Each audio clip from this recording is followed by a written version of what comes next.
барномаро идома медиҳем. дар асоси муроҷиати шаҳрвандон ба мақомоти милитсияи ноҳияи Бобоҷон Ғафуров оиди амалҳои мардумфиребии сокини 32 солаи шаҳри Хуҷанд Юсуф Бобоҷонов нисбати ӯ парвандаи ҷиноятӣ оғоз гардид. ҷоиз ба таъкид аст, ки қаблан гумонбаршуда бо ҷурми қаллобӣ 5 маротиба суд шудааст.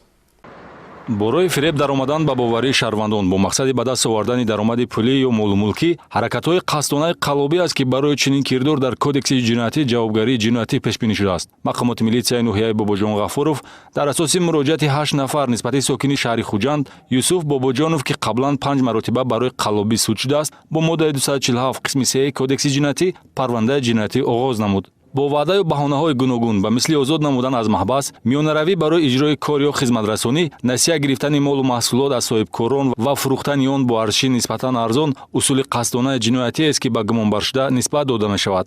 Сементу пемент гирифта барои сохтани хонаи вай гуфта, стройкам гуфта гирифта, ашиносои худам пули ҳамона гирифта, фурӯхта, баҳо надодам пулоше. Аз ин пеш 5 маротиба суд шуда будам бо моддаи 245-247. моҳои март, апрел ва майи соли равон фосилаи ҳаракатҳои ҷиноятӣ аст, ки гумонбаршуда ба нафарони ба домаш афтода рӯбарӯ шудааст ва дар 8 ҳолат зарари расонидашуда маҷмӯан 39400 сомониро дар бар мегирад. Масалан, моҳи март бо ваъдае аз ҷавобгарии ҷиноятӣ озод намудан аз як нафар сокини шаҳри Истаравшан 17000 сомонӣ ё ин ки ба боварии як тан соҳибкор сокини ноҳияи Бобоҷон Ғафуров даромада ба арзиши 10350 сомонӣ масолеҳи сохтмонии семент ва арматураро гирифта ваъда медиҳад, ки рӯзҳои наздик маблағашро пардохт менамояд, аммо онро бо нархи нисбатан арзон фурӯхта маблағашро ба эҳтиёҷоти худ сарф кардааст.